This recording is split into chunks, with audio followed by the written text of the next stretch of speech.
آپ کو بے مثل و بے مثال بنائے گا۔ اللہ اکبر۔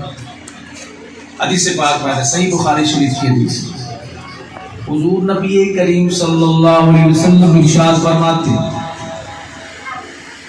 آپ جب مدینہ شریف تشریف لائے،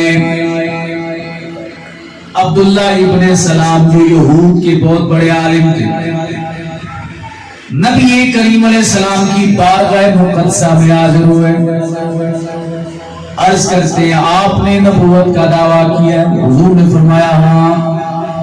عبداللہ ابن سلام کہنے لگے میرے 3 سوال ہیں، اگر آپ ان سوالوں کا جواب دے دو تو میں آپ پر ایمان لے آؤں گا۔ نبی علیہ السلام نے فرمایا یہاں علم کی کمی کوئی نہیں، تم یہ بتاؤ سوال۔ عبداللہ ابن سلام لوگیوں کے بہت بڑے عالم تھے، کہا یہ سوال وہ ہے جن کا جواب صرف نبی دے سکتے، کوئی اور نہیں دے سکتے۔ نبی کریم علیہ السلام نے فرمایا تم نے یہ سوال کہاں سے پڑھے؟ عبداللہ ابن سلام کہنے لگے میں نے تورات میں پڑھا ہے، جو ان 3 سوالوں کا جواب دے گا رب ذوالجلال اسے نبی آخر الزمان بنا دے گا۔ حضور نے فرمایا تیرا پہلا سوال کیا؟ عبداللہ ابن السلام نے عرض کیا میرا پہلا سوال یہ ہے کہ قیامت کی سب سے پہلی نشانی کیا ہوگی؟ قیامت کی سب سے پہلی نشانی کیا ہوگی؟ نبی کریم علیہ السلام نے فرمایا ابن سلام پہلے سوال کا جواب سن، قیامت کی سب سے پہلی نشانی یہ ہوگی کہ مشرق سے آواز چلے گی لوگوں کو مغرب کی طرف لے کے جائے گی، لوگوں کو مغرب کی طرف لے کے جائے گی۔ ملک شام میں تمام انسان جمع ہو جائیں گے جو میدان معاشر بنے گا۔ آپ نے نیلام کر دیکھا ہو، یاد ہے نیلام؟ کون سا نام؟ طارق علی۔ تو وہ کہتا تھا جواب درست ہے، حضور نے فرمایا بتاؤ جواب درست ہے؟ عبداللہ ابن السلام کو پسینہ آ گیا، جواب فرمایا دوسرا سوال، اور نبی کریم علیہ السلام نے انتظار جبریل نہیں کیا، یہ حضور کا اتفاق، جبریل کا انتظار نہیں۔ کیوں؟ اللہ قرآن میں فرماتا علمہ شدید القویٰ، جس کو قوت والے نے پڑھایا، جس کو قوت والے نے پڑھایا۔ کون قوت والے؟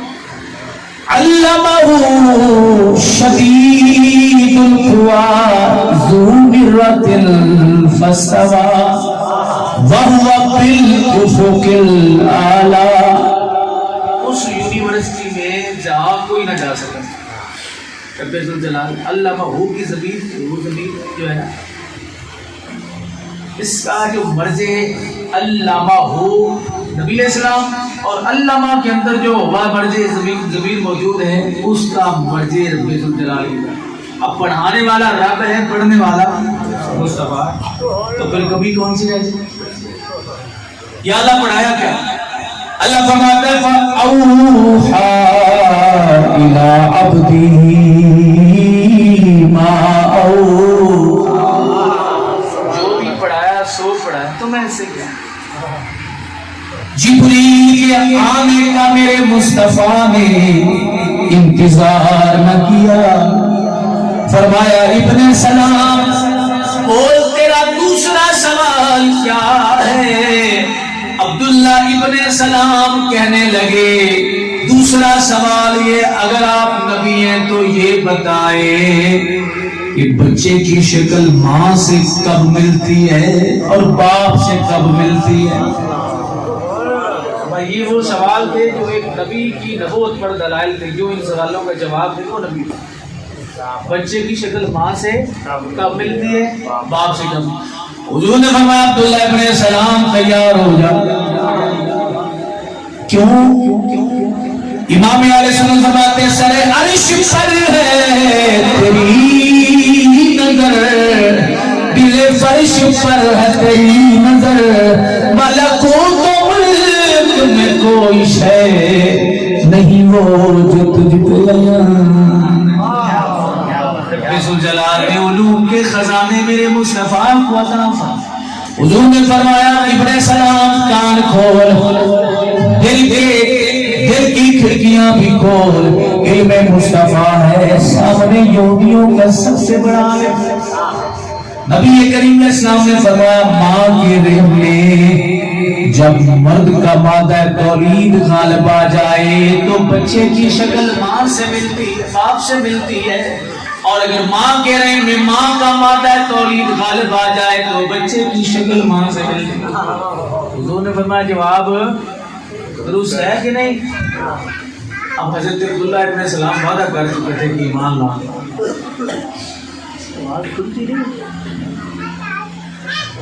ایمان لاؤں گا عبداللہ ابن سلام حضور نے فرمایا 2 سوالوں کا جواب ہے کہ میں جیت چکا ہوں ایک سوال کا جواب اگر نہ بھی حضور دیتے تو عبداللہ ابن سلام کو وعدہ پورا کرنا پڑتا لیکن سوال ہو مصطفیٰ سے جواب نہ ملے تو پھر رب ذوالجلال کی شاگردی کا کیا فائدہ اللہ نبی کریم نے اسلام نے فرمایا اے عبداللہ ابن سلام تیسرا سوال کرو اور تیسرا سوال سنیوں کے مزاج کے مطابق ہے وہ مزاج کیا ہے لنگر شریف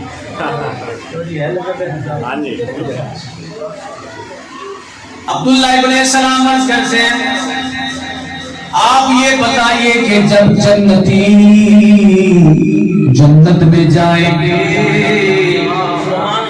پہلا قدم جو ٹکائیں گے رب ذوالجلال انہیں جنت میں سب سے پہلا کھانا کون سا عطا فرمائے گا پہلا کھانا اللہ کون سا کھلائے گا مرغ ہوگا مٹن ہوگا بیف ہوگا مچھلی ہوگی کیا ہوگا چکن ہوگا اور مٹیر سے کیا کھلائے گا سرکار نے فرمایا اگر میں یہ بتا دوں تو پھر بتاؤ مان جاؤ میں آپ پر ایمان لیا نبی کریم علیہ السلام نے فرمایا جنتی جب جنت میں جائیں گے رب ذوالجلال انہیں سب سے پہلا کھانا مچھلی کے جگر کا کنارہ کھلائے گا بڑے بڑے ککر بھرے ہوئے ہوں گے بڑی بڑی دیگیں بھری ہوئی ہوں گی مچھلی کے جگر کے کنارے کی آپ یہ بتائیں دنیا میں یہ کھانا کھایا کریں مچھلی کا جگر دیکھا ہے اور پھر مچھلی کا جگر بھی جگر کا کنارہ صحیح بخاری میں جگر کا کنارہ وہ کیسے پکے اور یاد رکھیے جو جنت کے کھانے ہیں نا دنیا کے کھانے ان کے مقابلہ نبی کریم صلی اللہ علیہ وسلم آپ نماز پڑھا رہے تھے آپ نے ایڑیاں اٹھائیں ہاتھ اوپر نماز سے فارغ نے بار بار یہ کرتے صحابہ کرام نے پوچھا ہے اللہ کے نبی آپ کیا کر رہے تھے نماز حضور نے فرمایا جنت سے تمہارے لیے انگوروں کا خوشہ توڑنا چاہتا اگر وہ میرے ہاتھ آ جاتا تو قیامت تک میری امت سے ختم نہ ہوتا قیامت تک میری امت سے ختم نہ ہوتا لوگوں نے کہا اگر جنت تک ہاتھ جا سکتا تو حضور نے توڑا کیوں نہیں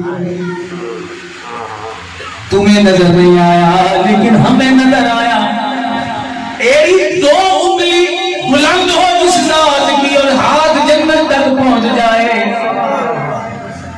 امام علیہ السلام فرماتے ہیں نظر نظر میں وہ جلوہ گر ہے نظر نظر میں وہ جلوہ گر وہ نور آنکھ کا نور ہے جو تیری نظر میں نیا سکا تو تیری نظر کا قصور ہے جو تیری نظر میں نہ آ سکا تو تیری نظر کا قصور ہے دوپہر کا وقت تو چمگادڑ گئے سورج کی روشنی کوئی نہیں یہ تو تمہیں نظر آ گیا کہ حضور نے انگوروں کا خوشہ توڑا نہیں تمہیں یہ نظر نہیں آیا کہ تم اپنی ایڑیاں اٹھاؤ تو چھت تک ہاتھ نہ جائے پر مصطفیٰ اٹھائے تو جنت میں چلا جائے وجہ یہ تھی کہ حضور اگر انگوروں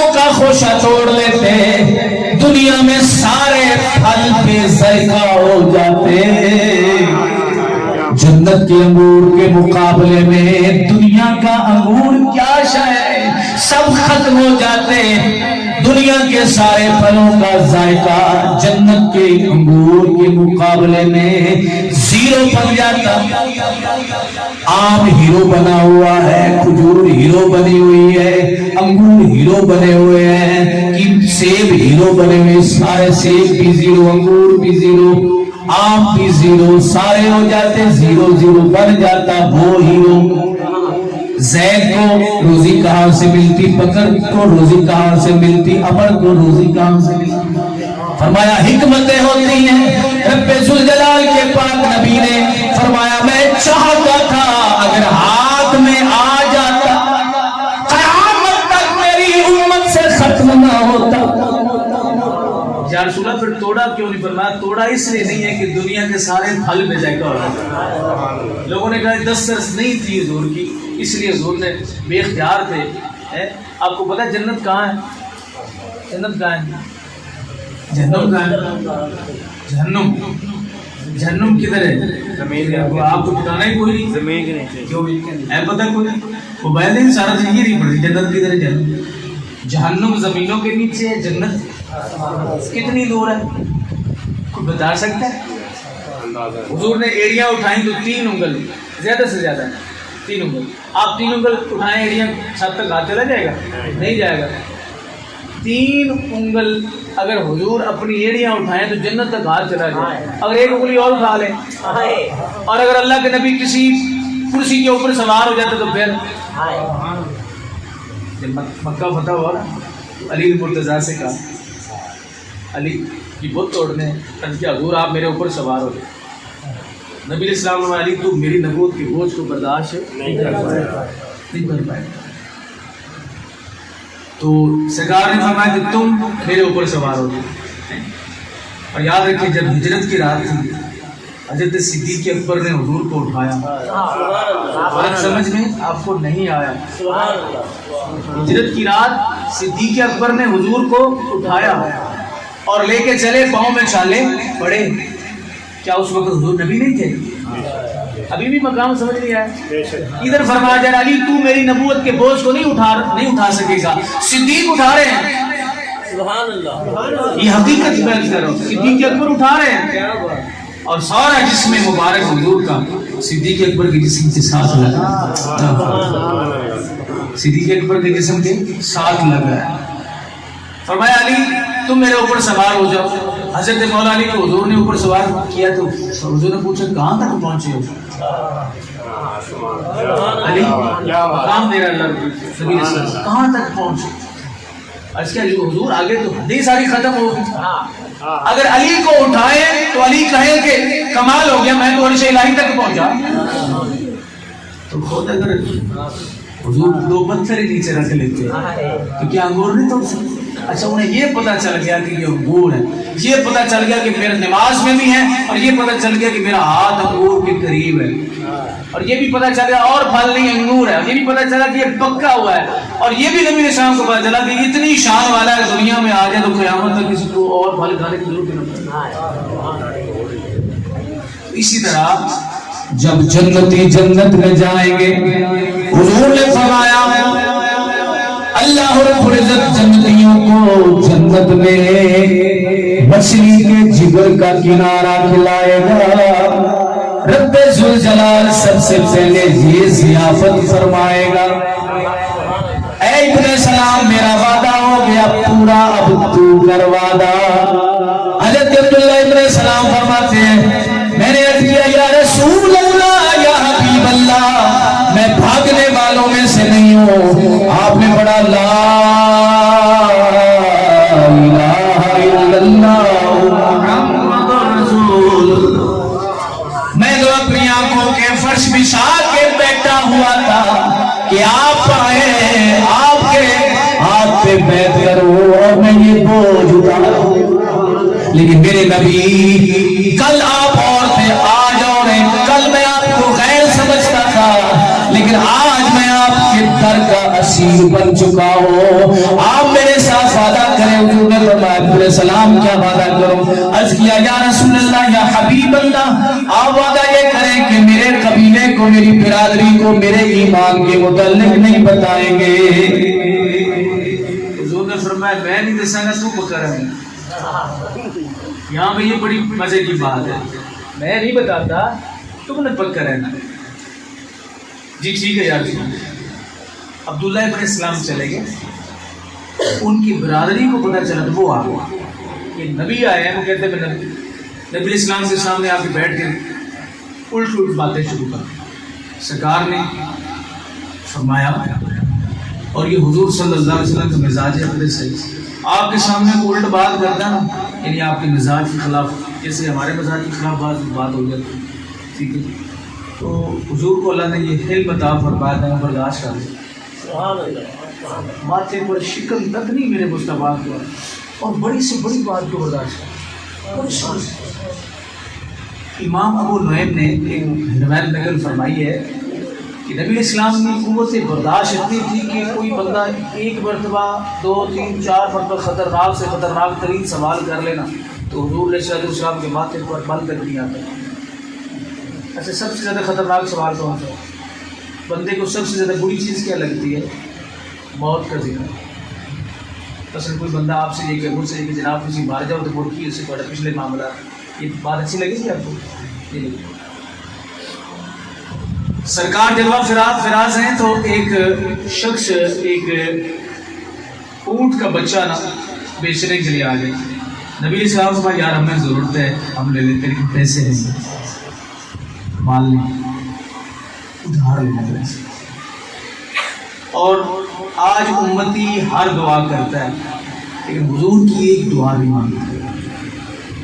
وہ دعا یہ ہے، سرکاری دعا علیہ صلی اللہ علیہ وسلم اللہ کی بارگاہ میں کہ یا اللہ مجھے ہمیشہ غریبوں میں رکھنا، غریبوں سے اٹھانا، ہمیشہ غریبوں میں رکھنا، غریبوں سے اٹھانا۔ بتائیں جی کوئی یہ دعا مانگنے کے لیے تیار ہے؟ اور ہم بڑے نعرے لگاتے ہیں، بڑے نعرے لگاتے ہیں غلامی رسول میں موت بھی قبول ہے، موت بھی حیات ہے، سب کچھ ہے، سب کچھ ہے، سب کچھ ہے، لیکن یہ دعا نہیں مانگی۔ اگر یہ دعا مانگ لیں تو ہماری نفسانی خواہش جو رک جائے اور ذکر اللہ کی عبادت کا موقع مل جائے۔ انسان کی 2 چیزیں ایسی ہیں جو کبھی جن سے زندگی بھر وہ مطمئن نہیں ہوتا ہے، ایک زندگی، عمر، ٹھیک ہے؟ آگے پھر نئے نئے طریقے جو ہے وہ ایجاد کرتا ہے میک اپ کے، پہلے اور لڑکیاں کرتی تھی، عورتیں کرتی تھی اپنے خاوند کو دکھانے کے لیے، اب جو مرد ہیں وہ کرتے ہیں عورتوں والا کو۔ حضور نے لعنت فرمایا، اللہ ان پہ لعنت فرماتا ہے ان مردوں پہ جو عورتوں کی مشابہت اختیار کرتے ہیں۔ یہ سرخ سرخ سی کریمیں نکلی ہوئی، ہاتھ پیر کاڑے ساتھ منہ رتا لال، گل تو ہی نہیں لوانے ہوتے ہیں کوئی نہیں۔ یہ تو میرے سونے سونے پیارے پیارے پمو نہ کھاؤں بڑا شوق ہے، سونے سونے چہرے بڑھا کے لا کے کریمہ برا حال کر کے، اچھی لگی بات آپ کی۔ میں نے آپ کو نا تھوڑا چٹکی کاٹی، میرا مزاج یہ نہیں ہے آپ کو تھوڑا سا نا توجہ آپ کی مبذول کروانے کے، تو میں یہ میرا نہیں مزاج کہ آپ سے میں کہوں کہ آپ پیٹی کریں۔ پہلے یہ خطیب جی ابھی تک یہ نظام چل رہا، نقیب بھی خطیب بھی، آپ کھڑے کرو، ہاتھ کھڑے کرو۔ اب ان قریب آپ کو میں خوشخبری دے رہا ہوں کہ چائنا سے اسپیشل خطیب تشریف لا رہے ہیں، چائنا سے اسپیشل خطیب تشریف لا رہے ہیں جو ماشاءاللہ آپ کے ہاتھوں کے ساتھ ساتھ آپ کی ٹانگیں بھی کھڑی کروائیں گے یا پاؤں بھی کھڑے کریں، سمجھ آئی ماشاءاللہ۔ حضرت تشریف لائیں، ہمارے بہت ہی پیارے دوست عبدالقدیر عطاری صاحب ماشاءاللہ تشریف لا رہے ہیں۔ تو میں کیا عرض کر رہا تھا جی، اب بات آپ نے مجھے بتانی میرے ذہن سے نکل گئی، ہوا ہو گئی۔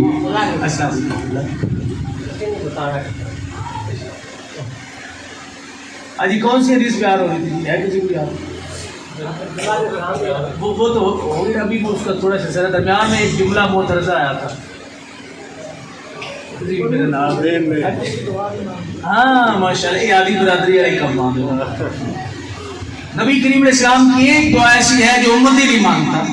انسان 2 چیزوں سے کبھی مطمئن نہیں ہوتا، ایک اپنی زندگی سے، عمر سے۔ ہر بندہ عمر چھپانے کی کوشش ہے، مجھ سے پوچھیں آپ کی عمر کتنی، میں کہتا 70 سال، اگلا بندہ خوش ہے تو جیلنا تو بٹائیے۔ ہر بندے کی نفسانی خواہش ہوتی ہے کہ وہ اپنی عمر کو کم سے کم جو ہے وہ بتائیں۔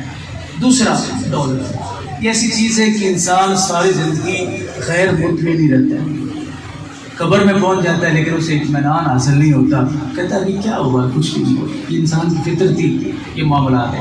لیکن رسول کریم اسلام نے دعا مانگی، یا اللہ مجھے غریبوں میں رکھنا، غریبوں سے اٹھانا۔ اور نبی اسلام جب قیامت وقت اٹھیں گے، حدیث پاک میں آتے ہیں، حضور علیہ السلام فرماتے ہیں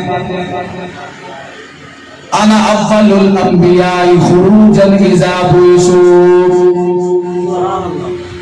جب نبیوں کی قبریں کھلیں گی میرے مصطفیٰ کریم علیہ السلام فرماتے ہیں سب سے پہلے اپنی قبر انور سے میں باہر آؤں گا، میرے ساتھ دو شخصیات ہوں گی، شیخین کریمین میرے ساتھ ہوں گے، ایک صدیق میرے ساتھ ہوگا دائیں ہاتھ میں، بائیں میں عمر ہوگا۔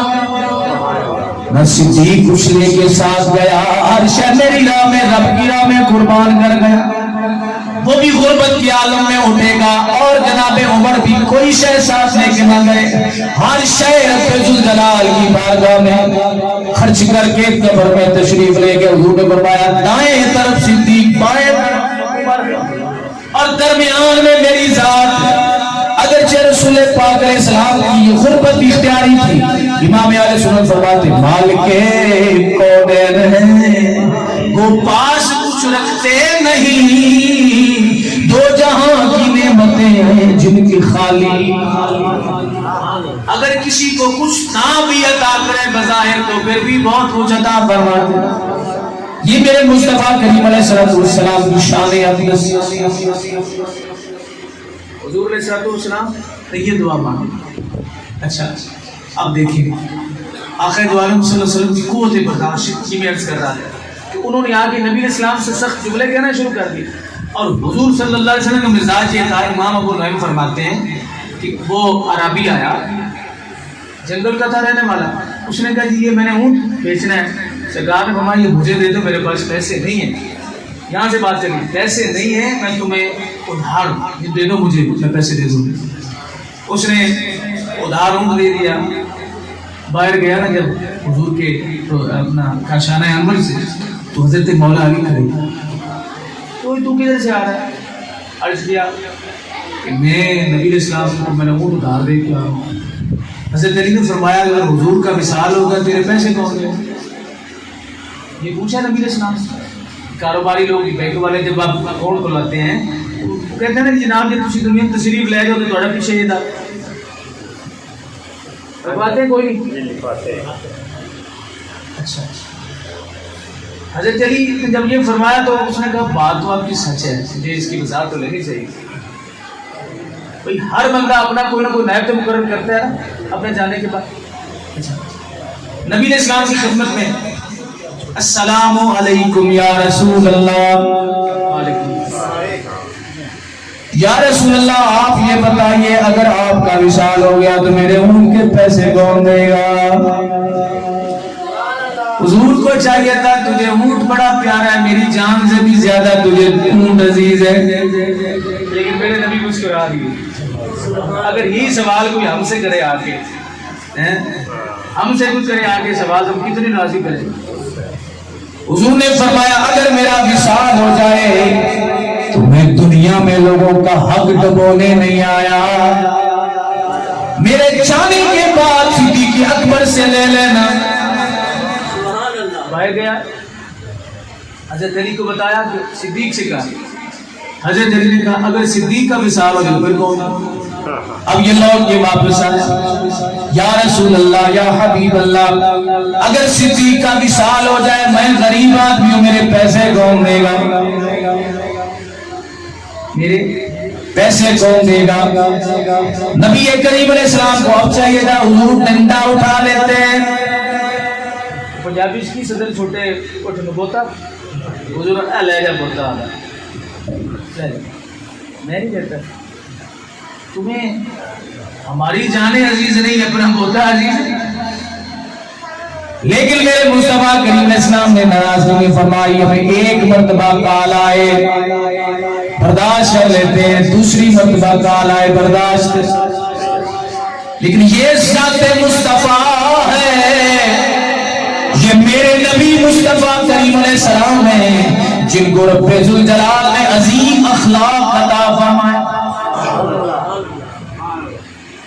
مولا علی سے جا کے پوچھا، حضور نے فرمایا صدیق سے، علی نے فرمایا ایک مرتبہ اور جاؤ حضور سے جا کے پوچھو اگر صدیق کا وصال ہو گیا تو پیسے کون دے گا؟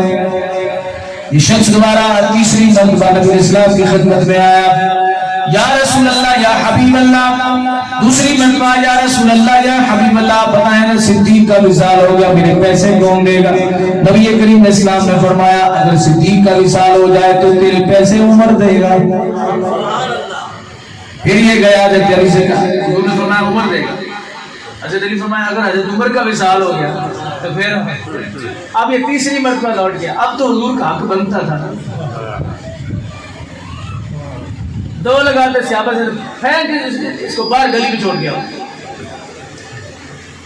تیسری مرتبہ جب حاضر خدمت ہوا مصطفیٰ کریم اسلام نے فرمایا اگر صدیق کا وصال ہو جائے عمر دے گا، اگر عمر کا وصال ہو جائے مصطفیٰ کریم اسلام نے فرمایا پھر تیرے پیسے ڈوبے گے نہیں، تیرے پیسے عثمان دے گا۔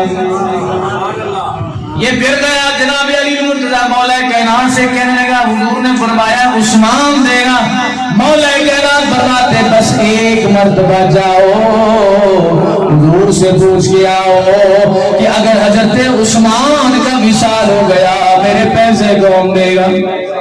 یہ چوتھی مرتبہ جب میرے مصطفیٰ کریم علیہ السلام کی خدمت اقدس میں حاضر ہوا، نبی کریم علیہ السلام سے عرض کرتا یا رسول اللہ یا حبیب اللہ آپ یہ بتائیے آپ کا وصال ہو گیا تو صدیق اکبر دیں گے اور صدیق کا وصال ہو گیا تو عمر دیں گے، عمر کا وصال ہو گیا تو عثمان دیں گے، اگر عثمان کا وصال ہو گیا میں غریب آدمی ہوں آپ یہ بتائیے میرے پیسے کون دے گا؟ نبی کریم علیہ السلام نے فرمایا میرا وصال ہو جائے تو صدیق دے گا، صدیق کا وصال ہو جائے تو عمر دے گا، عمر کا وصال ہو جائے تو عثمان دے گا، عثمان کا وصال ہو جائے تو الذی ارسلک وہ جو باہر کھڑا بار بار تمہیں میرے پاس بھیج رہا ہے پھر تیرے پیسے بولے تیری نظر میں ہے رائی رائی، تیری نظر میں ہے رائی رائی، لمحے ہے تیرے ساری خدائی، تیری نظر میں ہے رائی رائی، لمحے ہے تیرے ساری خدائی، تجھ کو خدا نے آپ پڑھایا، تجھ کو خدا نے آپ پڑھایا، صلی اللہ علیہ وسلم، صلی اللہ علیہ وسلم۔ حضور نے فرمایا اگر عثمان کا وصال ہو جائے تو جو باہر کھڑا بار بار تمہیں میرے پاس بھیج رہا ہے اور فیصلے باہر کھڑا ہو کے بیٹھ کے کروا رہا ہے، میرے جانے کے بعد نمبر کس کا آئے گا؟ صدیق کا آئے گا، اس کے بعد کس کا آئے گا؟ عمر کا آئے گا، اس کے بعد کس کا آئے گا؟ عثمان کا آئے گا، ان کے بعد کس کا نمبر آئے گا؟ حضور نے خود فیصلہ فرما دیا کہ چوتھے نمبر پر علی مرتضیٰ کا نمبر آئے گا۔ یہ شان میرے مصطفیٰ کریم علیہ السلام۔ اچھا اب چلیے حضرت عبداللہ حضرت ابن عباس کی نبی علیہ السلام کی خدمت میں ان کا قبیلہ آ گیا، یہ بات میں نے اس لیے کی کہ انہوں نے سخت باتیں کی، حضور گرم نہیں ہوئے، اس لیے ہر وہ آدمی چاہے وہ کسی بھی فیلڈ سے تعلق رکھتا ہو اگر اس کے مزاج میں گرمی ہے وہ تو ناکام ہے۔ مزاج گرمی کا مطلب یہ ہے بادل خلاتی ہے۔ آپ دکاندار لوگ ہیں، میرے برخدار فخر صاحب بیٹھے ہیں، حاجی صاحب بیٹھے ہیں، سارا دن دکانداری ہوتی ہے، تو کوئی بیوی آ جائے، آپ کو پتہ ہے بیویاں کیا کرتی ہیں؟ یہ اٹھاڑ سے آتی نا، یہ بھی ایک عجیب قبلہ، یہ بھی عجیب ایک نظام ہے۔ جہے بند تو پار بیٹھے وہ سانو اٹھاڑیا سکتے ایسی سانو اٹھاڑیا سکتے تھی اٹھاڑ دو ایسی آنا تھی اٹھاڑ دو ہے ہمیں ڈوب بھی جامنا لیکن آپ سے اٹھاڑی ہے تھی ایک بی بی آ گئی دکان پہ بھائی یہ سوٹ کتنے کا ہے کپڑا دکھاؤ تو بھائی نے کپڑا دکھانا ہے اس نے 40 سوٹ دیکھنے اس کے بعد میں آیا بھائی تیرے کو کپڑا ہی کوئی 40 سوٹ دیکھنے تو بعد بی بی نے آخنا تیرے کو چاہیے کا کپڑا ہی کوئی یہ دکاندار کو مائی والا دوا ہو جائے کہتے ہیں دکاندار کیوں نہیں کہتے جو کہہ دے اس کی دکانداری ختم آپ کا کام ہے آپ کو کھپانا 50 موبائل دے کے کہے تھوڑے کو تو موبائل ہی چاہیے کو نہیں اب کیا کہیں گے آپ کہیں گے دفعہ ہو جائے دکان سے نکل جاؤ یہ کہیں گے تو دکان بند ہو جائے گی ہمارے شہر کی مجھے ایک ہمارے دوست نے بات سنائی کہ یہاں بہت بڑے ذمہ دار کپڑے کی دکان بنا رہے تو دوست اب آپ منع کرتے رہے کہ جناب میاں صاحب آپ کپڑے کی دکان نہ بنائیں کیونکہ یہ اب ڈیرے دار آدمی ہیں اور یہ یہاں پہ تو جناب گالیاں وغیرہ بھی چلتی ہیں سب کچھ ہوتا ہے نہیں میں بناؤں گا کمائی بڑی ہے کہ ہماری شہر کی بات ہے اب ایک مائی آ گئی ٹھاڑا جناب اس نے 30-40 سوٹ جو ہے وہ خان صاحب سے دیکھے 30-40 سوٹ دیکھنے کے بعد کہا بھائی تیرے کو تو واپس سوٹ ہی کوئی چاہیے خان صاحب جاتے ہیں کہا صاحب مائی نے سے چلا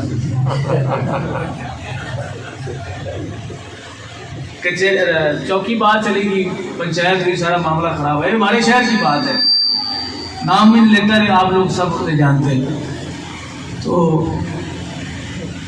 دکان بند ہو تو بس بھائی یہ کام کرتا ہی نہیں رسول کریم صلی اللہ علیہ وسلم کے مزاج اقدس میں بالکل بد اخلاقی نہیں تھی ایک معمولی ذرا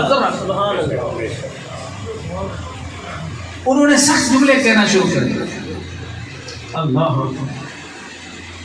حضرت سیدنا ابو ہریرہ رضی اللہ تعالیٰ عنہ آپ سے مروی ہے آپ فرماتے ہیں کہ میں نے نبی کریم اسلام کی خدمت میں اس کا یا رسول اللہ صلی اللہ علیہ وسلم آج میں نے اپنی اماں پر اسلام پیش کیا میری اماں نے آپ کو گالیاں دی آپ کو برا کہا سرکار نے فرمایا یہ تلوار پکڑو جا کے اپنی اماں کا سر اتار دو دیکھا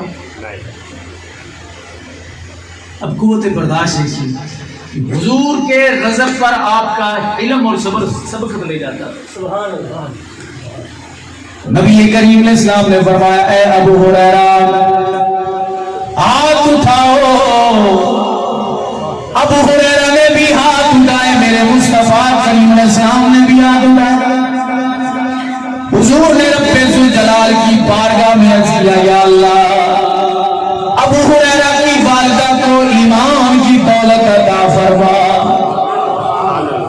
جناب ابو ہریرہ فرماتے ہیں جب حضور نے یہ دعا مانگی میں فوراً بارگاہ مصطفی سے اپنے گھر گیا گھر جا کے کیا دیکھتا ہوں میری والدہ غسل فرما رہی پانی کے گرنے کی آواز آ رہی ہے ابو ہریرہ فرماتے ہیں میں نے دستک دی اماں دروازے پر آئی اور اماں نے مجھے دیکھ کے کہا لا الہ الا اللہ محمد رسول اللہ جناب ابو ہریرہ فرماتے ہیں میں جان گیا پہچان گیا کیا امام علیہ السلام فرماتے ہیں اجابت کا صحرا عنایت کا جوڑا اجابت کا صحرا عنایت کا جوڑا دلہن بن کے نکلی دعائے محمد دلہن بن کے نکلی دعائے محمد اجابت جھک کر گلے سے لگایا عبادت اجابت نے جھک کر گلے سے لگایا بڑی ناز سے جب دعائے محمد بڑی ناز سے جب دعائے محمد ابو ہریرہ کی والدہ کا بیٹا میں اللہ کی طرف سے ایمان لے آئی ہوں اگر حضور وہاں پہ ناراضگی فرماتے کہتے جاؤ اپنی ماں کا سر اتار دو تو کیا حضرت ابو ہریرہ نہ اتارتے بالکل اتار دیتے لیکن نبی اسلام کی مزاج میں برداشت سب کچھ تھا انہوں نے یہاں کی باتیں کہی نا تو سرکار نے فرمایا تم اس کی اتنی بڑبڑ کیوں کر رہے ہو؟ تمہارے فیملی میں، تمہارے برادری میں سب سے بڑا عالم کون ہے؟ سب سے بڑا عالم کون ہے؟ انہوں نے کہا جی سلام کا بیٹا عبداللہ۔ کہا اگر وہ مجھ پر ایمان لے آئے تو پھر تم مان جاؤ، پھر مان جاؤ۔ انہوں نے کہا کہ یہ ہو ہی نہیں سکتا کہ سلام کا بیٹا عبداللہ آپ پر ایمان لے آئے۔ حضور نے وعدہ اپنا نبھایا، حضور نے بتایا نہیں کہ ابن سلام نے یہ کہا تھا کہ آپ مجھ سے وعدہ کریں، بتائیں گے نہیں میری برادری، حالات خراب ہو جائیں گے، ایسا ایسا ان کو پتہ چل جائے، حکمت عملی کے تحت، جو بہت بڑے عالم کی تھے۔ تو نبی علیہ السلام سے جب انہوں نے یہ کہا، انہوں نے بک بک مزید شروع کر دی۔ کسی نے جا کے عبداللہ ابن سلام کو خبر دے دی کہ نبی کریم وہ جو شخص مکہ سے مدینہ آیا ہے اس کے ساتھ آپ کی برادری جا کے الجھ رہی ہے۔ تو عبداللہ ابن سلام نے کہا اب سارے جانتا ہے تو جائے، لیکن میرے مصطفیٰ کی جانب کوئی نہ آنکھ اٹھے نہ زبان بولے ان کے خلاف۔ اب یہ باتیں جاری تھی کہ عبداللہ ابن سلام رضی اللہ تعالیٰ عنہ بارگاہ مصطفی میں آئے، انہوں نے کہا یہ ہو ہی نہیں سکتا کہ سلام کا بیٹا عبداللہ اسلام لے آئے، آپ کا کلمہ پڑھ لے، کیونکہ آپ جادوگر ہیں۔ اتنی بات ہوئی کہ عبداللہ ابن سلام پیچھے سے آئے، دونوں ہاتھ بلند کیے، او میرے قبیلے والوں، او میری برادری والوں، میں تو ان کی زلفوں کا اسیر بن چکا ہوں، میں ان پر اسلام لا چکا ہوں، لانا ہے تم نے تو لاؤ، میں تو لا چکا ہوں، خبردار خبردار میرے نبی کے بارے میں نام بولنا، کروں تیرے نام پہ جان فدا، نہ بس ایک جان تو جہاں فدا، نہیں دو جہاں سے بھی جی پڑا، کروں کیا کروڑ جہان، خبردار مت بولنا میں ان پر ایمان لے آیا ہوں، یہ خود بھی سچے ہیں، ان پر اترنے والا قرآن بھی سچا، ان کا رب بھی سچا۔ جب یہ بات کہی عبداللہ ابن سلام نے، سارے برادری والوں نے منہ موڑ لیا۔ حضور نے فرمایا ابھی تو ظالموں کہہ رہے تھے اگر وہ ایمان لے گی وہ ہی سچا، کہنے لگے یہ تو اچھا آدمی نہیں ہے۔ ابھی تو پہلے کہہ رہے تھے کہ یہ بہت اچھا آدمی، اگر یہ ہو ہی نہیں سکتا کہ ایمان لے آئے، سب سے بڑا عالم، اب یہ ایمان مجھ پہ لے آئے تو تم کیوں نہیں ایمان لاتے؟ لیکن جن کے نصیبوں میں بدبختی ہوتی ہے وہ ازلی بدبخت ہوتے ہیں، بدبختوں کے نصیبوں میں حضور پر ایمان لانا نہیں تھا۔ زیادہ سے بتا عرض کرنے کا مطلب یہ ہے کہ سرکار دو عالم صلی اللہ علیہ وسلم سے اس دنیا میں تشریف لانا اللہ رب العزت کے دین کی ترویج اور انسان کو انسان بنانے کے لیے، مزاج میں نرمی پیدا کرنا اور اپنے بلڈ پریشر کو لو رکھنا، کنٹرول رکھنا، یہ حضور صلی اللہ علیہ وسلم کی سنت ہے۔ حضور تشریف جا رہے تھا تو ایک شابی نا اپنے غلام کو مار رہا تھا، ڈاکٹر کو مار رہا تھا۔ سرکار نے فرمایا کیوں مار رہے ہیں؟ یا سنت کی خرابیاں بڑی کر، تو جو فرمانا ذرا آخری لمحات ہیں، یہ خرابیاں بڑے کرتے ہیں۔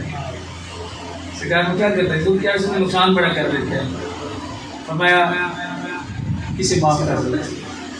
یا رسول اللہ کتنی مرتبہ اسے معاف کرو گے؟ روزانہ نقصان کرتا ہے۔ حضور نے فرمایا جتنی مرتبہ تجھے تیرا رب معاف کرتا ہے۔ سبحان اللہ سبحان اللہ، کتنی مرتبہ؟ ایک صحابی اپنے غلام کو مار رہے تھے، نبی علیہ السلام تشریف لے آئے، حضور علیہ السلام نے فرمایا کیوں مار رہے ہیں اس کو؟ جان لو سمجھ لو کہ جتنا تجھے اس پر اختیار ہے اس سے زیادہ اختیار تیرے رب کو تجھ پہ ہے۔ انہوں نے فوراً اس غلام کو آزاد کر، میرے نبی نے فرمایا اگر تم اس کو آزاد نہ کرتے تو جہنم کے ایندھن بن جاتے۔ یہ ان کی شفقت ہے، ان کی رحمت ہے۔ مدینہ میں ایک شخص نے پسو جلا دیا، پسو کتنا بڑا ہوتا ہے، پسو جلا دیا، عثمان بن حبان ان کا نام تھا۔ حضور نے بلا لیا، بارگاہ مصطفیہ اتنی بڑی عدالت ہے، پسو کا مقدمہ چل گیا۔ کیوں چلایا اس کو؟ ایسے یا رسول اللہ فرمایا خبردار 6 جانور وہ ہیں جن کو مارنے کا حکم ہے، خنزیر، کتا، ڈیمو جسے آپ کہتے ہیں، اور سانپ اور بچھو اور چھپکلی، 6 جانور جن کو مارنے، لیکن جلانے کا حکم نہیں۔ حضور نے خبردار کوئی چھوٹے سے کیڑے کو بھی جلائے، کیونکہ آگ میں جلانے کا عذاب دینے کا اختیار صرف میرے رب کے پاس۔ وہ نبیوں میں رحمت لقب پانے والے، وہ نبیوں میں رحمت لقب پانے والے، مرادیں غریبوں کی برلانے والے، مرادیں غریبوں کی برلانے والے، غریبوں کے ملجا فقیروں کے ماوا، وہ اپنے پرائے کا غم کھانے والے، چمک تجھ سے پاتے ہیں سب پانے والے، میرا دل بھی چمکا دے چمکانے والے، برستا نہیں دیکھ کر اب رحمت، برستا نہیں دیکھ کر اب رحمت، بدوں پر بھی برسا دے برسانے والے، تو زندہ ہے واللہ، تو زندہ ہے واللہ، تو زندہ ہے واللہ، تو زندہ ہے واللہ، میری چشم عالم سے چھپ جانے والے، چمک تجھ سے پاتے ہیں سب پانے والے، میرا دل بھی چمکا دے چمکانے والے۔ اللہ تعالیٰ ہم سب کو حضور نبی کریم صلی اللہ علیہ وسلم کی اسوہ حسنہ پر عمل تعالیٰ انہیں کی جذبہ نصیب فرمائے۔ اللہ اس گھر میں رحمت و برکت و نزول فرمائے، اہل خانہ کے علم میں، عمل میں، رزق میں، محبت دین میں، پابندی نماز میں اللہ برکت عطا فرمائے۔ وآخر دعوانا الحمدللہ رب العالمین۔